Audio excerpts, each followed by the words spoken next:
Hi, she's a cold-hearted snake. Look into her eyes. Uh-oh, she's been telling lies. Andrew. And this is Katie's Toys. On today's MIA 80s Ladies, we're talking about Pythona from G.I. Joe the movie in 1987. I have said in the past I don't usually like to go after G.I. Joe. They're sort of one of the more effortlessly, easily, organically diverse things ever. However, they did fumble the ball, especially at the end and especially around the movie where Pythona premiered. The G.I. Joe movie was supposed to premiere in theaters in 1987. However, it's the year before that really defined what was going to happen to this movie. That was the year that Transformers the movie and My Little Pony the movie from Hasbro came out, and Hasbro was betting big that this was going to revitalize their brand and also, just be box office smashes. That was not the case. And so G.I. Joe was quickly shunted directly to video, and the Gem and the Holograms movie was just scrapped entirely. The failure of Transformers also informed the plot of G.I. Joe. In both instances, the leaders of both camps, Optimus Prime and Duke, were meant to die in their movies.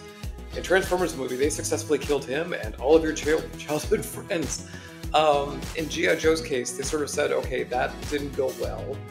Let's throw in some quick dialogue to make sure that the kids know that Duke's very injured, in a coma, and at the very end, he's fine. Don't worry about it. Like Transformers before it, G.I. Joe the movie was meant to include a lot of brand new characters, a lot of brand new concepts to sort of take the franchise to the next step. In this case, a very Lovecraftian thing, which is fitting because the movie itself is based around Lovecraft's short story called At the Mountain of Madness in 1931. In the movie, Cobra Commander and Cobra as a whole is sort of retconned into being a branch of Cobra-La, this secret society of humanoids that evolved separately from us in the Himalayas, hidden away by snow, evolving for millions of years. And they look at the current state of 1980s industrialism, which, granted, was awful, but it was an affront to them and their very cult-like mentality. They were very organic-based. All of their, evolution was sort of genetically manipulated, so they were just very gooey and wet. It was actually Pythona who was the first member of Cobra-La that we meet after an incredible opening scene of G.I. Joe, which could have and should have just been the movie.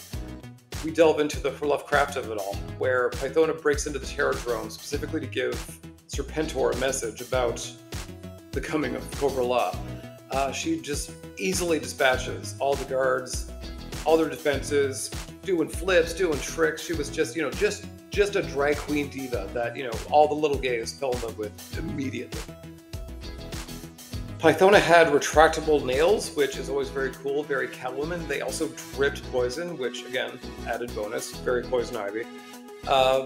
Killer athlete, seemed to have a lot of just organic, gooey, wet gadgets to ensnare people, poison them. She was a killer. She was a stone cold killer, and so refreshing amidst all the other characters who jumped out of planes just before they died. So she left a big impression right out the gate. And funnily enough, she said herself, when Serpentor was born, her face was etched into his mind, so he recognized her as soon as he met her, and it seems that they had, at the very least, an attraction, if not perhaps a betrothal. I mean, they really paired off really quickly, and that's sort of one of these written or unwritten rules that everyone except for Homewrecker CoverGirl had a mate. Scarlet and Duke and/or Snake Eyes, Destro and Baroness. It went on, and Pythona right immediately was like Serpentor's consort, and we're going to circle back to that specifically. Again, like Transformers, G.I. Joe in 1987 was primed to release a bunch of new characters, largely the human Joe characters. That was a brand new cast, including Jinx, who was our first, non-white woman in the line. There was a rule, again, written or unwritten, that there was one woman per year. Jinx was, by all accounts, the last in that, easy chain that, went for the entire run until the end, post-movie. Pythona, I think there's conflicting rumors whether or not she was going to be included, or if she was developed, or what, or if they, some people said they weren't going to make her because female figures don't sell, that whole trope. Others where they saw concept art, maybe she was in development, but because of the failure of the movie, she was scrapped. All of these things could be true. None of them could be true. I'm not here to sort of say one way or another because there's no one defining answer. I wasn't in the room. Regardless, the only members of Cobra-La that we did get was their leader, Globulus, Nemesis Enforcer, who's like the Boba Fett of Cobra-La, dies instantly, and an army builder, which is absolutely baffling. Meanwhile, everyone noticeably noticed that Pythona was not there, and in fact, she would not be made in the original run. Speaking to the notion of her being Serpentor's consort, as well as sort of, prototypes or concept art out there, there was art by Ron Rudat, who was sort of the figure designer for G.I. Joe, around 1985, 1986, where it almost looks like there was a female Serpentor, or this was, Pythona in name only. It's very confusing, and we've never really got a full, complete answer. What looks like, either Serpentor was intended to be a woman, or this character who was called Pythona was going to be the consort for Serpentor. We don't know. We just don't know. Very cool designs, but the similarity between the two is very striking and sort of does get the mind going of like, what was the intention of these designs and the character originally before she went into the movie and died right then and there, never to be seen again.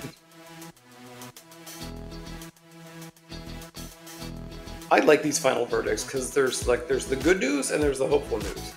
So Pythona, of course, not made, jettisoned concept art, but there was definitely fan demand. Despite people's feelings on Cobra-La, just a general disdain, frankly, universally, she was the one that people said, well, she's pretty cool at the very least, and has a very cool design. So at 2016, the very last G.I. Joe Collectors Club, the incentive figure for you to sign up for that was Pythona.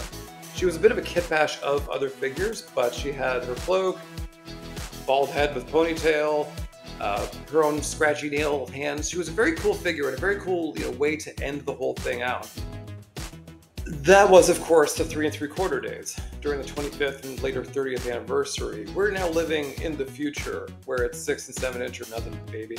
Take that as you will. Currently, there is no plans for Pythona in the G.I. Joe Classified series. However, they have been knocking out women left, right, and center. And frankly, they're almost done of recognizable women characters. So I would not be surprised to see Pythona in Classified, if not this year, then next.